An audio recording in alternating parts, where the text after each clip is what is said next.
Jepang punya sesuatu yang berbeda dari tim manapun di Piala Dunia 2026. Berikut analisa kami. Centro clave, gol.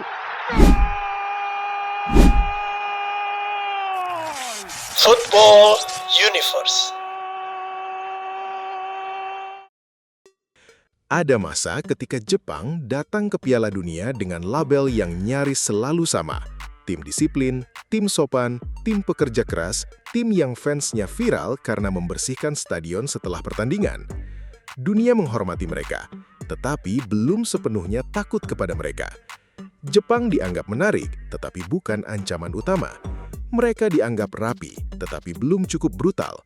Mereka dianggap punya teknik dan kecepatan, tetapi belum punya sesuatu yang selama puluhan tahun menjadi pembeda di panggung terbesar sepak bola dunia. Mental pembunuh, kedalaman skuad, dan kepercayaan diri untuk menatap mata para raksasa tanpa gemetar. Namun menjelang Piala Dunia 2026, cerita itu berubah total. Jepang tidak lagi datang sebagai tim Asia yang hanya berharap lolos dari fase grup. Mereka datang sebagai proyek sepak bola paling matang di Asia, bahkan salah satu yang paling menarik di dunia. Mereka bukan lagi sekedar tim kejutan. Mereka sudah terlalu konsisten untuk disebut kejutan. Mereka bukan lagi kuda hitam yang diam-diam bisa membuat lawan terpleset. Jepang kini adalah tim yang punya sistem, punya identitas, punya pemain-pemain Eropa, punya pelatih yang mengenal luka sejarah bangsanya, dan punya ambisi besar untuk memecahkan batas yang selama ini selalu menghantui mereka. Babak 16 besar. Inilah daya tarik terbesar Jepang saat ini. Mereka bukan hanya kuat karena satu atau dua pemain bintang. Mereka kuat karena seluruh entitas sepak bolanya bergerak dalam satu arah. Jepang adalah cerita tentang bagaimana sebuah negara membangun sepak bola dengan kesabaran, disiplin, rasa sakit, dan mimpi jangka panjang. Mereka bukan Brazil yang lahir dengan mitos Samba. Mereka bukan Jerman yang punya tradisi juara dunia. Mereka bukan Argentina yang selalu punya penyelamat bernama Maradona atau Messi. Jepang membangun jalannya sendiri. Dan justru karena itu, kisah mereka terasa lebih segar, lebih modern, dan lebih dekat dengan sepak bola masa depan. Piala Dunia 2026 menjadi panggung paling penting bagi generasi ini. Bukan karena Jepang baru pertama kali punya pemain bagus, bukan juga karena mereka baru sekali dua kali membuat kejutan. Justru sebaliknya, Jepang datang dengan beban yang lebih berat karena dunia sudah tahu mereka berbahaya. Kemenangan Jepang atas Jerman dan Spanyol di Qatar 2022 telah mengubah cara lawan memandang samurai biru. Hasil-hasil bagus setelah itu membuat reputasi mereka semakin naik. Kini, siapapun yang bertemu Jepang tidak bisa lagi berkata, "Tenang, ini cuma wakil Asia."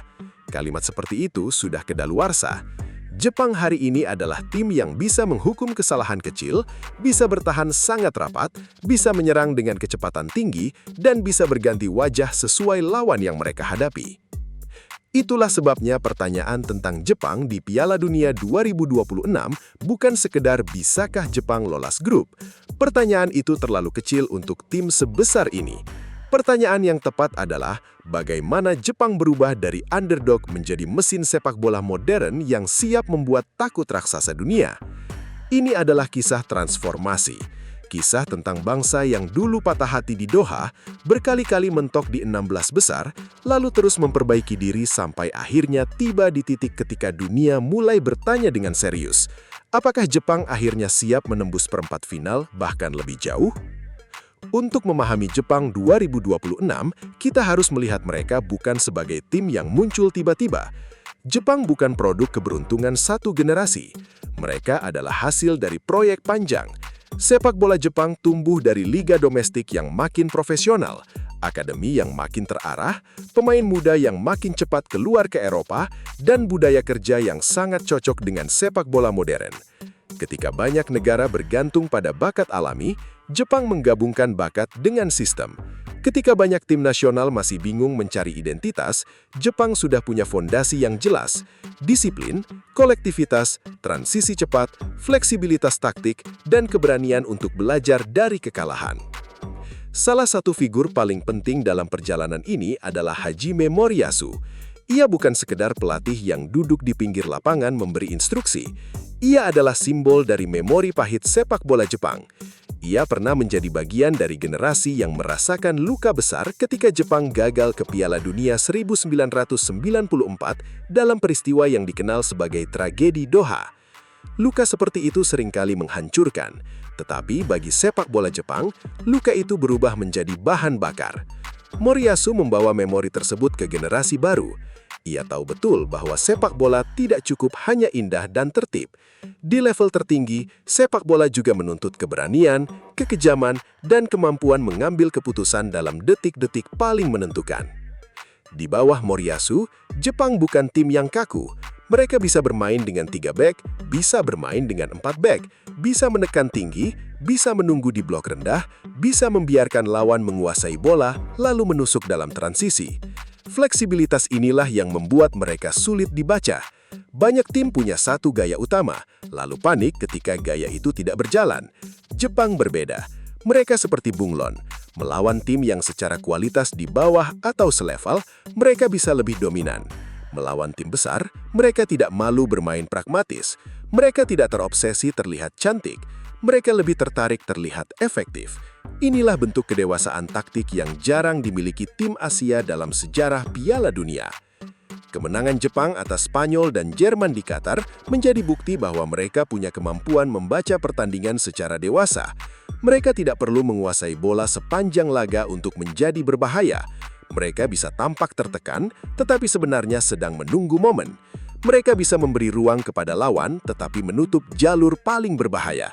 Mereka bisa terlihat pasif, lalu dalam beberapa detik berubah menjadi tim yang sangat agresif. Sepak bola seperti ini sangat menyebalkan bagi lawan besar, karena tim besar biasanya ingin mendominasi. Jepang membiarkan mereka merasa dominan, lalu menusuk ketika mereka lengah.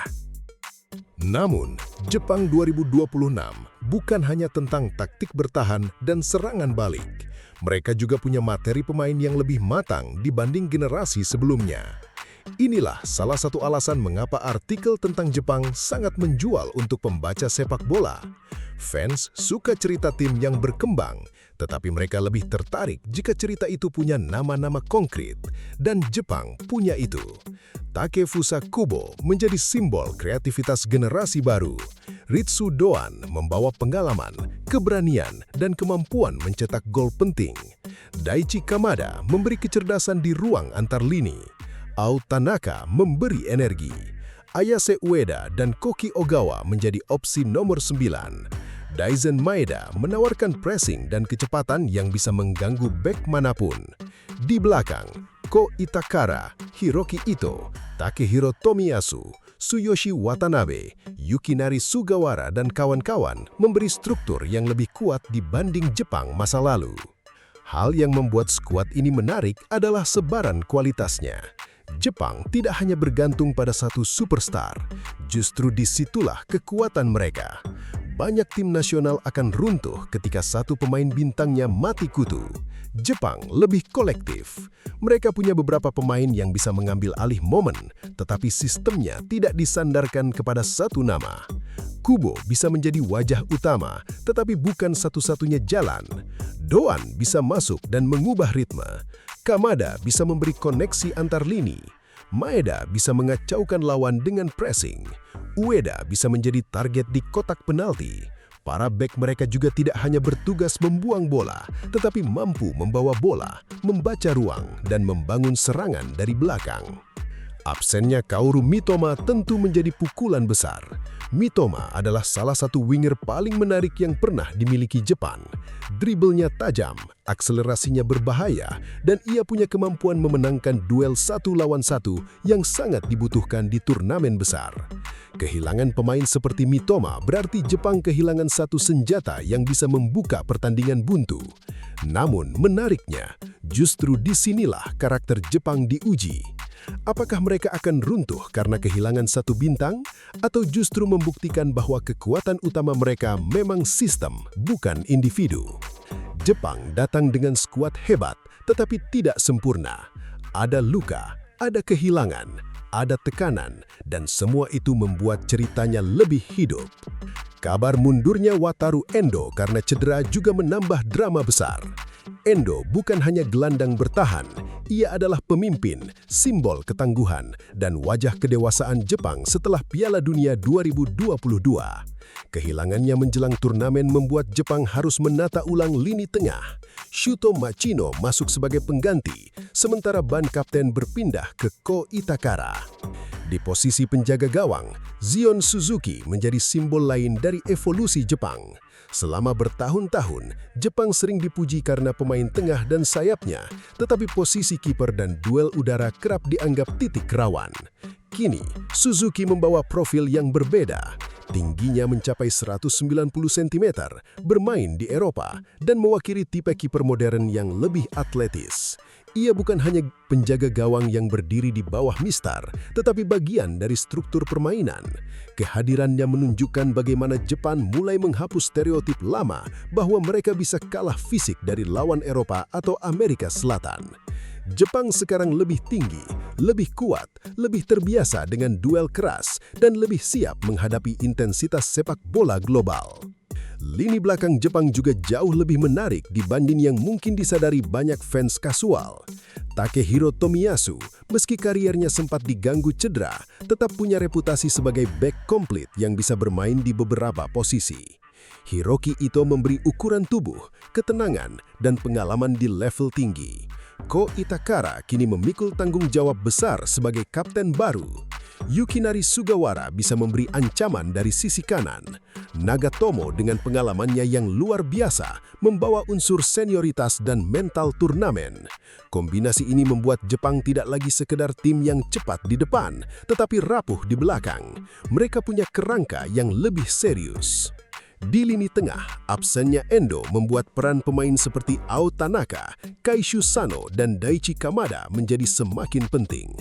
Tanaka punya energi dan naluri muncul di area berbahaya.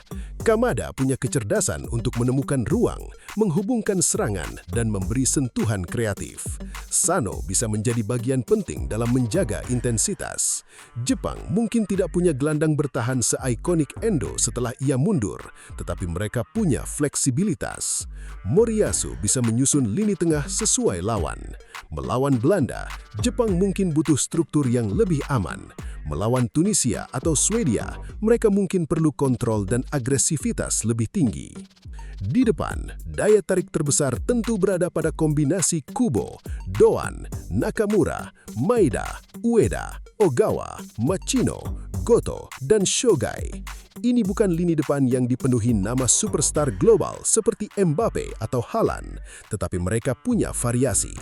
Kubo memberi kreativitas, Doan memberi tembakan kaki kiri dan mental laga besar. Keito Nakamura bisa menusuk dari sisi kiri, Maeda bisa menjadi mesin pressing, Ueda bisa menjadi opsi penyelesaian akhir. Ogawa punya profil penyerang yang juga menarik. Machino yang masuk setelah Endo mundur memberi tambahan opsi ofensif. Goto dan Shogai menunjukkan bahwa Jepang juga berani membawa elemen muda. Dari sini terlihat bahwa Moriyasu tidak hanya membawa skuad untuk hari ini, tetapi juga membawa gambaran masa depan Jepang. Faktor Eropa adalah bagian penting dari transformasi ini.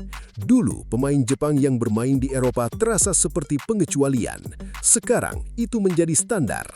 Banyak pemain skuad Jepang 2026 berkarier di liga-liga Eropa, baik di Inggris, Jerman, Spanyol, Belanda, Belgia, Prancis, Skotlandia, Denmark, dan Italia. Ini mengubah mental mereka. Pemain yang setiap weekend menghadapi intensitas Eropa tidak akan kaget ketika bertemu Belanda atau Swedia. Pemain yang terbiasa dengan pressing Bundesliga, duel Premier League, teknik La Liga, dan tempo Eredivisie akan membawa pengalaman itu ke tim nasional. Jepang tidak lagi datang sebagai tim yang hanya mengenal gaya Asia. Mereka datang dengan tubuh Asia, disiplin Jepang, dan pengalaman Eropa. Ini pula yang membuat Jepang berpotensi menjadi salah satu tim paling modern di Piala Dunia 2026. Sepak bola modern menuntut pemain yang bisa menjalankan banyak peran.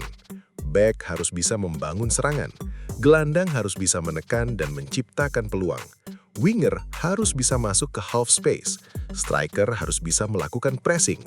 Jepang punya banyak pemain seperti itu. Mereka mungkin tidak selalu terlihat glamor, tetapi secara fungsi sangat berguna. Moriyasu menyukai pemain yang paham tugas kolektif. Itulah sebabnya Jepang sering terlihat seperti unit yang bergerak bersama, bukan sekumpulan individu yang menunggu giliran bersinar. Namun, di balik semua pujian, Jepang tetap punya pertanyaan besar. Pertama, apakah mereka punya cukup penyelesaian akhir untuk menghukum lawan di fase gugur? Ini masalah klasik Jepang. Mereka bisa bermain bagus, bisa menciptakan peluang, bisa mengimbangi tim besar. Tetapi di turnamen besar, satu peluang yang gagal bisa menjadi penyesalan seumur hidup. Kedua, apakah mereka cukup tahan secara mental saat pertandingan memasuki momen krusial? Sejarah Jepang di Piala Dunia dipenuhi luka di babak 16 besar. Mereka pernah kalah dramatis dari Belgia pada 2018 setelah unggul 2 gol. Mereka juga tersingkir lewat adu penalti melawan Kroasia pada 2022. Luka seperti ini tidak bisa dihapus hanya dengan kualitas pemain, harus ada lompatan mental. Justru kutukan 16 besar inilah yang bisa menjadi inti perjalanan mereka. Jepang sudah 4 kali mencapai fase gugur, tetapi belum pernah menembus perempat final. Bagi negara yang punya ambisi besar, ini seperti langit-langit kaca. Mereka bisa melihat level berikutnya, tetapi belum mampu memecahkannya. Piala Dunia 2026 memberi mereka kesempatan terbaik untuk mengubah sejarah. Jika mereka berhasil, narasi sepak bola Asia akan ikut berubah. Jepang bukan hanya akan menjadi tim Asia yang bagus, tetapi tim Asia yang benar-benar melangkah ke wilayah elit. Itu akan menjadi pesan besar untuk dunia. Sepak bola Asia tidak lagi hanya datang untuk belajar, tetapi juga untuk menantang. Grup F menjadi ujian awal yang sangat menarik. Belanda adalah lawan paling berat secara reputasi dan kualitas. Mereka punya tradisi, fisik, struktur, dan pengalaman turnamen besar. Laga pertama melawan Belanda bisa menentukan nada kampanye Jepang. Jika Jepang mampu mencuri poin, bahkan menang, dunia akan langsung menaruh perhatian. Tunisia memberi tantangan berbeda. Mereka bisa keras, disiplin, dan menyulitkan secara fisik. Swedia juga bukan lawan mudah, karena punya kekuatan duel, struktur Eropa, dan tradisi kompetitif. Jadi meski Jepang layak percaya diri, mereka tidak boleh merasa grup ini mudah. Justru bahaya terbesar bagi tim yang sedang naik kelas adalah merasa sudah sampai sebelum benar-benar membuktikan diri. Melawan Belanda, Jepang kemungkinan akan membutuhkan wajah pragmatisnya. Mereka tidak harus mendominasi bola. Mereka harus disiplin menjaga ruang, memaksa Belanda mengalirkan bola ke area yang tidak berbahaya, lalu menyerang cepat melalui Kubo, Doan, Nakamura, atau Maeda. Jika Ueda dimainkan, Jepang punya target yang bisa menyerang kotak penalti. Jika Maeda dimainkan lebih sentral, Jepang bisa mengandalkan pressing untuk mengganggu build-up lawan. Kunci laga seperti ini bukan hanya seberapa banyak Jepang menyerang, tetapi seberapa bersih mereka saat transisi. Melawan tim besar, Jepang paling berbahaya ketika lawan merasa aman. Melawan Tunisia, Jepang mungkin harus menunjukkan sisi lain, kemampuan membongkar blok rendah atau pertahanan rapat. Ini ujian yang seringkali lebih sulit daripada melawan tim besar. Ketika Jepang diberi bola lebih banyak, mereka harus sabar, kreatif, dan tidak terburu-buru. Disinilah Kubo dan Kamada bisa menjadi sangat penting. Mereka harus menemukan ruang kecil, menarik bek keluar posisi, dan menciptakan koneksi dengan striker. Doan juga bisa menjadi ancaman melalui tembakan dari luar kotak penalti. Jika Jepang terlalu lambat, Tunisia bisa membuat laga menjadi frustrasi. Jika Jepang terlalu terbuka, mereka bisa dihukum lewat serangan balik. Jadi pertandingan seperti ini akan menguji kedewasaan mereka sebagai tim yang kini dianggap favorit. Melawan Swedia, Jepang kemungkinan akan menghadapi duel fisik dan bola-bola langsung. Ini menjadi ujian bagi lini belakang dan kiper mereka. Jepang masa lalu sering diragukan dalam duel udara. Jepang sekarang harus membuktikan bahwa keraguan itu tidak lagi relevan. Dengan bek-bek tinggi seperti Hiroki Ito, Itakara, Tomiyasu, Watanabe, dan Seko, Samurai Biru punya ukuran tubuh yang lebih meyakinkan. Namun ukuran saja tidak cukup, mereka butuh konsentrasi, koordinasi, dan keberanian dalam duel kedua. Swedia bisa menjadi laga yang tidak nyaman, tetapi justru pertandingan tidak nyaman seperti inilah sering menentukan nasib di turnamen. Daya tarik lain Jepang adalah terasa seperti tim masa depan. Banyak negara masih memuja nama besar dan sejarah lama. Jepang menawarkan model baru, bangun liga, kirim pemain ke Eropa, gunakan data, pelihara budaya disiplin, rawat identitas, dan jangan panik saat gagal. Mereka pernah gagal di Piala Asia. Mereka pernah tersingkir menyakitkan di Piala Dunia. Mereka pernah kehilangan pemain penting. Tetapi respons mereka bukan mengganti semuanya secara emosional. Mereka memperbaiki, mereka menyesuaikan, mereka melanjutkan. Dalam sepak bola internasional, kontinuitas seperti ini mahal. Banyak federasi terlalu cepat panik. Jepang memilih lebih sabar. Moriyasu sendiri sering menjadi figur yang diperdebatkan. Ada yang menganggapnya terlalu pragmatis. Ada yang merasa Jepang bisa lebih ekspresif dengan pemain-pemain kreatif yang mereka punya. Namun, hasil besar yang pernah ia raih membuat posisinya tetap menarik. Ia bukan pelatih yang selalu memanjakan mata, tetapi ia memahami turnamen. Di Piala Dunia, menjadi indah tidak selalu cukup. Yang penting adalah bertahan hidup. Moriyasu tampaknya memahami bahwa Jepang tidak perlu memenangkan debat gaya bermain. Mereka perlu memenangkan pertandingan. Bila harus menunggu, mereka menunggu. Bila harus menekan, mereka menekan. Bila harus mengganti arah pertandingan lewat pemain pengganti, mereka melakukannya. Strategi pemain pengganti Jepang juga bisa menjadi bagian penting artikel. Di Qatar, pemain seperti Ritsu Doan dan Takuma Asano pernah mengubah jalannya laga dari bangku cadangan. Ini menunjukkan bahwa Moriyasu melihat 90 menit sebagai proses bertahap. Ia tidak hanya memikirkan 11 pemain pertama, tetapi juga kapan lawan mulai lelah, siapa yang bisa menyerang ruang, dan bagaimana mengubah tempo. Dengan skuad 2026 yang punya banyak opsi ofensif, pendekatan ini bisa kembali menjadi senjata. Pemain seperti Maeda, Nakamura, Machino, Ogawa, atau pemain muda seperti Shiogai bisa memberi dimensi berbeda tergantung situasi. Nah, sekarang pertanyaan paling menggoda tentu, sejauh mana Jepang bisa melangkah? Secara realistis, lolos dari grup harus menjadi target minimal. Namun yang menarik, tidak boleh berhenti di target minimal. Jepang sepertinya sedang memburu perempat final pertama dalam sejarah mereka. Itulah target simbolis. Jika mereka sampai ke 8 besar, maka generasi ini akan langsung naik status. Mereka tidak lagi hanya dikenang sebagai tim yang mengalahkan Jerman dan Spanyol di fase grup. Mereka akan dikenang sebagai generasi yang memecahkan batas sejarah Jepang. Dan jika mereka melangkah lebih jauh dari itu, cerita sepak bola dunia akan benar-benar berubah. Tentu, jalan itu tidak mudah. Format Piala Dunia 2026 yang diperluas membuat turnamen lebih panjang dan kompleks. Konsistensi menjadi lebih penting. Skuad dalam harus benar-benar berguna. Cedera, rotasi, perjalanan, cuaca, tekanan, dan lawan yang berbeda-beda akan menguji Jepang. Mereka tidak bisa hanya mengandalkan satu performa heroik. Untuk menembus jauh, mereka harus menangani pertandingan besar dan pertandingan sulit dengan kedewasaan yang sama. Mereka harus mampu menang ketika bermain bagus, tetapi juga mencuri hasil ketika permainan tidak berjalan ideal. Inilah ciri tim turnamen sejati. Dari sudut pandang fans Asia, Jepang membawa beban yang lebih besar. Mereka bukan hanya mewakili negaranya sendiri. Suka atau tidak, performa Jepang akan dibaca sebagai ukuran kemajuan sepak bola Asia. Jika Jepang menembus perempat final, banyak orang akan melihat Asia dengan cara berbeda. Selama ini Asia sering dianggap tertinggal dari Eropa dan Amerika Selatan. Jepang punya kesempatan untuk menggoyangkan persepsi itu. Mereka menunjukkan bahwa kemajuan tidak datang dari mimpi kosong, tetapi dari proyek panjang. Jika negara Asia lain ingin naik kelas, Jepang adalah contoh paling jelas bahwa sistem lebih penting daripada sekedar generasi emas sesaat. Namun, bagi fans netral, Jepang menarik bukan karena mereka mewakili Asia, melainkan karena gaya mereka menghibur dengan cara yang berbeda. Mereka tidak selalu bermain seperti tim yang paling flamboyan, tetapi mereka punya intensitas.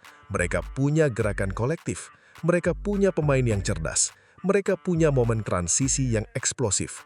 Mereka punya cerita personal. Mereka punya luka sejarah. Mereka punya anime, budaya, teknologi, dan sistem yang semuanya bisa dirangkai menjadi narasi sepak bola modern. Piala Dunia seringkali bukan hanya tentang siapa yang terbaik di atas kertas, ia juga tentang siapa yang paling siap pada momen yang tepat. Jepang mungkin belum punya koleksi superstar seperti Prancis, Argentina, Brazil, atau Inggris, namun mereka punya sesuatu yang tidak kalah penting, arah yang jelas. Mereka tahu siapa mereka. Mereka tahu bagaimana mereka ingin bermain. Mereka tahu luka apa yang ingin mereka sembuhkan. Mereka tahu batas apa yang ingin mereka pecahkan. Dan ketika sebuah tim datang dengan identitas sekuat itu, mereka tidak bisa dianggap remeh. Piala Dunia 2026 bukan hanya kesempatan Jepang untuk menang. Ini kesempatan Jepang untuk mengubah cara dunia memandang mereka selamanya.